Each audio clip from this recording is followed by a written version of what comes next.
Al-Quran menegaskan begitu. Laqad kafara allazina qalu innallaha masih ibnu Maryama. Kafirlah orang-orang yang berkata Isa anak Maryam Tuhan selain Allah. Jadi itu kafir.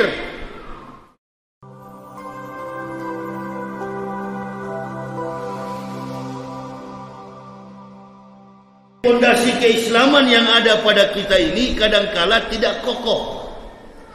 Tidak kokoh kenapa? Karena pemahaman tentang teologi Islam lemah.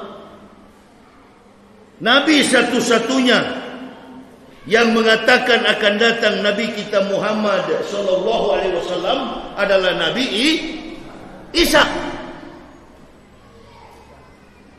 Wa idzqala Isa ibnu Maryama ya bani Israila inni rasulillahi ilaikum musaddiqan lima baina yadaya minat Taurat wa mubasysyiran bi rasulil ya'ti min ba'di ismuhu Ahmad. Falama ja'akum bil bainati qalu hisa syirk mubin. Hadza syirk mubin. Nabi satu-satunya yang mengatakan akan datang Nabi kita Muhammad sallallahu alaihi wasallam adalah Nabi Isa. Qul amanu billahi, katakan kami beriman kepada Allah, wa ma unsila ila Ibrahima, dan kepada Ibrahim, wa Ismaila, dan kepada Ismail, wa Ishaq, dan kepada Ishaq, wa Yakub, dan kepada Yakub, wal asbati, dan kepada 12 keturunan Bani Israel, wa ma utiya Musa, dan kepada Musa Taurat, wa Isa, dan kepada Isa Injil, wa ma utiya Musa wa Isa wa ma utiya nabiyun min rabbihim la nufarriqu baina ahadin minhum wa nahnu lahu muslimun. Gelar Muslim yang ada pada ibu bapa, saudaraku dan saya, karena pengakuan kita kepada semua Nabi. Termasuk di sana ada Nabi Isa dan Nabi Musa. Itu dalam Al-Quran. Dijelaskan rentetan silsilah para Nabi sampai kepada Rasulullah Muhammad sallallahu alaihi wasallam. Jadi Nabi Isa bukan Nabi orang Kristen. Nabi orang Kristen tidak ada. Orang bagaimana punya Nabi kalau keyakinannya musyrik, kafir? Al-Quran menegaskan begitu. Laqad kafara allazina qalu innallaha masih ibnu Maryama. Kafirlah orang-orang yang berkata Isa anak Maryam Tuhan selain Allah. Jadi itu kafir. Oh jangan katanya, nggak boleh bilang kafir, toleransi. Kalau toleransi Bapak Ibu nggak akan pintar.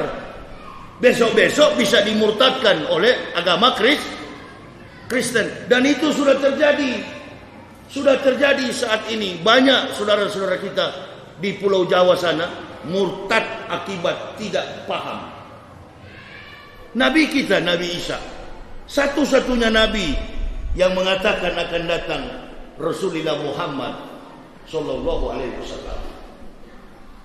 Saya begitu pertama kali membaca Al-Quran, ketika saya masih pendeta, saya mencoba untuk mencari tahu di mana titik-titik kelemahan agama Islam itu. Saya mencoba membaca kitab suci Al-Quran. 8 tahun saya utak-atik, buka tutup, baca. Karena belum bisa membaca secara hijaiyah, saya membacanya secara translate, terjemah. Saya ingin mencari tahu di mana kira-kira kelemahan Al-Quran itu. Selama kurang lebih 8 tahun saya mempelajarinya. Jangankan satu kata, satu titik Al-Quran itu tidak dapat diselewengkan oleh otak dan tangan kotor manusia. Saya mencoba untuk melihat apakah kitab suci Al-Quran itu direvisi setiap tahun sebagaimana kitab suci Kristen setiap tahun direvisi. Apakah Al-Quran tahu kalau pendeta-pendeta itu suka memalsukan kitab? Al-Quran tahu. Walladzina kafaru wa kassabu bi ayatina ulaika ashabun nar khalidina fiha wa bisal masir. Kata Allah.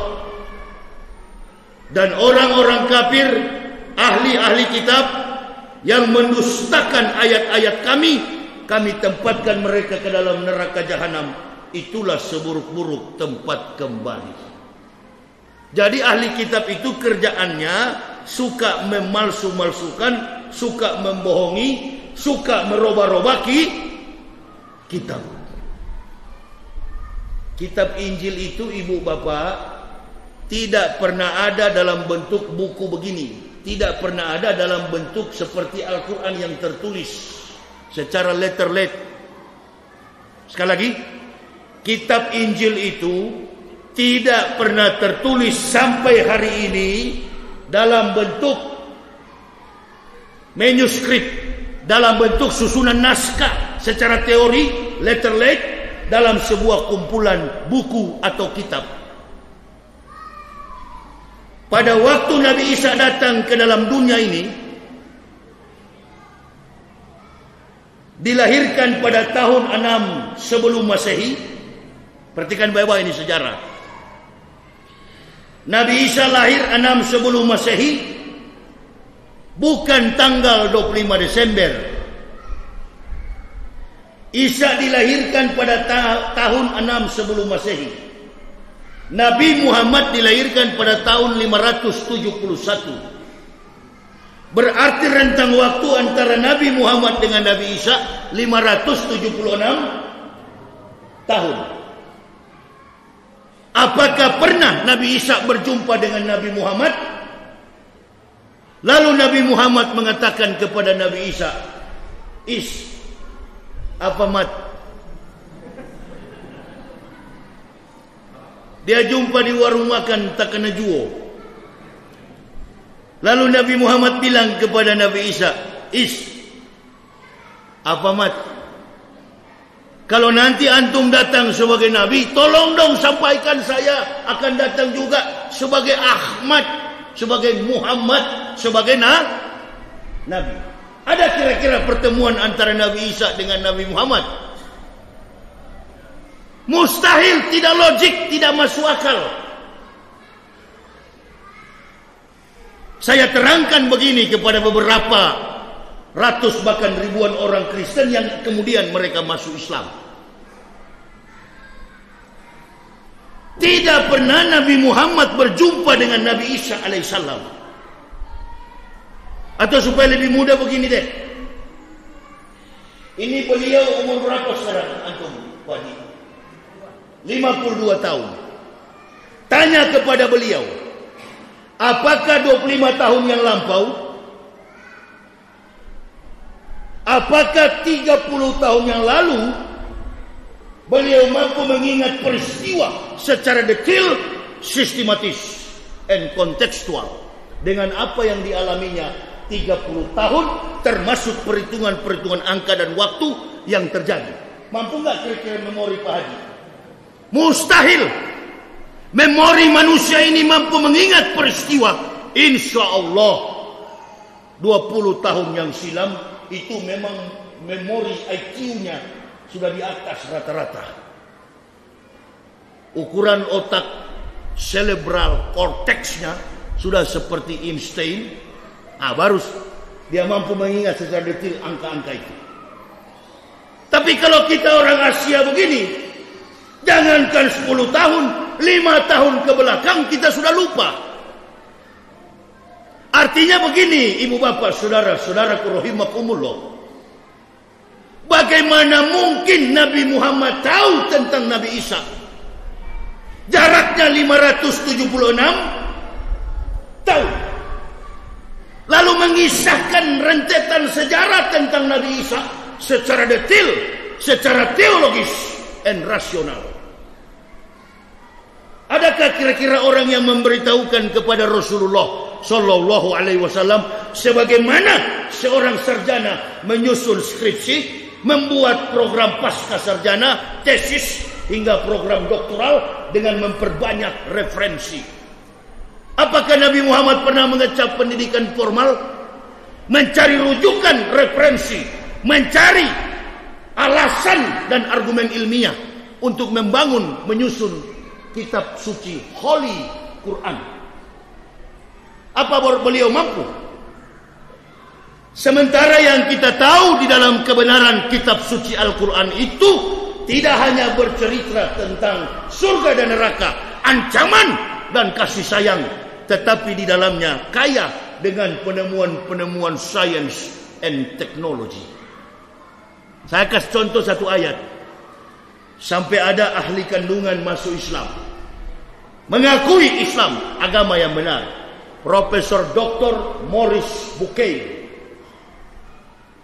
Profesor Dr. Maurice Bucaille, sehingga beliau menulis satu buku terkenal di dunia, bestseller. Apa namanya? Judul buku itu dalam bahasa Perancis, karena Maurice Bucaille adalah orang Perancis. Dia menulis buku dengan judul La Coran, La Bible at La Science Moderne. Bible Kristen dan Quran, La Coran, karena bule kalau menyebut Al-Quran Quran. La Coran, La Bible at La Science Moderne. Bible dan Quran memandang ilmu pengetahuan modern. Apakah dia mengkaji Al-Quran sebanyak 114 surat, 6.666 ayat? Tidak. Beliau cuma mendapatkan satu kata di dalam Quran. So, converts. Embrace to Islam. Kemudian dia mendapatkan kebenaran Islam. Dia kembali kepada fitrah. Dia pulang kepada kebenaran. Ayatnya di mana? Laqad khalaqnal insanan min sulalatin min tin summa ja'alnahu nutfatan fi qararin makin. Hanya satu kata. Kata itu nutfah. Di dalam Quran surah Al-Insan ada juga ayat nutfah itu. Inna khalaqnal insana min nutfatin amsaj. Di sini ditambahkan amsaj, dari mani yang bercampur, sperma laki-laki, sperma perempuan bertemu, dibuai fi qararin makin. Diterangkan oleh Quran, disimpan ke dalam kantong rahim yang kokoh. Ini agama Islam yang ibu bapak kadangkala pandang enteng. Kita tidak pernah merasakan manisnya Islam. Percuma kita berislam. Jangan antum berpikir ini Pak Yahya kan dari kafir. Alah, nggak tahu apa-apa. Insya Allah anak lebih paham daripada antum tentang Islam. Anak lebih paham daripada antum tentang Islam. Kalau cuma pengamalan solat berapa lama? Apa susahnya? Beli buku tuntunan solat 5 waktu, tuntunan solat fardu. Gampang. Tapi untuk memahami kandungan daripada Al-Quran, dijelaskan secara sains. Apa ibu bapak bisa meyakinkan kepada kafir-kafir di luar sana? Innalillahi. Sedangkan sekarang ini boleh dilihat dalam kehidupan politik di Indonesia, yang berkelahi sekarang ini sama-sama cucu Nabi saja ente penjarakan. Baku jilat, baku makan dengan kafir, kemudian menghancurkan Islam secara berjamaah. Ayo. Apalagi cuma bapak ibu, sekelas bapak ibu, ulama saja tumbang. Mubalik internasional saja yang pakai ban Vespa putih di kepala tumbang. Jadi munafik. Kafir dan munafik itu satu paket. Muslim jadi munafik karena orang kafir. Lebih bahaya kafir atau munafik? Lebih bahaya kafir atau munafik? Bu. Lebih bahaya tetangga atau suami? Pak. Lebih bahaya ibu-ibu atau suami atau tetangga atau janda? Lebih bahaya orang dekat. Enemy in the blanket, musuh dalam selimut, itu yang paling bahaya. Jadi ibu bapak paham betul kebanggaan kita terhadap Islam, karena Islam memberikan segala macam kompetensi keilmuan, memberikan sumbangsi bagi kemajuan ilmu pengetahuan and teknologi. Agama mana sehebat Islam? Al-Islamu ya'lu wala yu'la alaih. Agama Islam itu agama yang tinggi. Tadi malam saya ceramah di Mahathir, saya bilang begini nih. Karena baru-baru ini kan setiap tahun pasti ada astronot masuk Islam. Setiap tahun pasti ada astronot masuk Islam. Saya mau tanya kepada ibu bapak, ini angkasawan astronot ini orang goblok atau orang pintar? Allahu Akbar. Orang-orang astronot tiap tahun masuk Islam. Bahkan beberapa hari yang lewat ada seorang astronot Cina. Di bulan sana dia berdiam diri beberapa minggu, beberapa bulan. Di dalam pesawat antariksanya diketok, digedor oleh bintang. Terdengar itu, viral itu di YouTube ada. Dia turun ke Cina, dia turun ke bumi, dia cari tahu siapa yang bintang mana yang mengetok itu. Allahu Akbar. Ternyata bintang itu adalah surat Quran surah At-Tariq. Quran surah atau At-Tariq. Bintang pengetuk. Tidak ada suara dari bumi menembus bulan. Semua astronot bersaksi tidak pernah ada frekuensi suara dari bumi menembus bulan. Tapi dalam satu hari pengakuan mereka sama. Mulai dari Neil Armstrong, angkasawan pertama Amerika, tinggal di Toronto, Kanada. Beliau pertama kali mendapat hidayah di bulan ketika mendengar hayya lo sholah, hayya alal falah. Marilah kita sholat, mari kita sembahyang, marilah kita tegakkan sholat. Dari mana dia dengar itu? Dari bulan. Dengan menggunakan teleskop, dia mencari tahu. Suara dari mana? Dunia ini gelap gulita. Bahkan seorang angkasawan wanita, Sunita Williams, berkebangsaan India, astronot Amerika, tahun 2011. 5 kali sehari dia mendengar suara dari bumi menembus bulan. Padahal tidak ada frekuensi suara sekali lagi dari bumi menembus bulan. Kok bisa-bisanya dalam satu hari 5 kali suara itu sampai?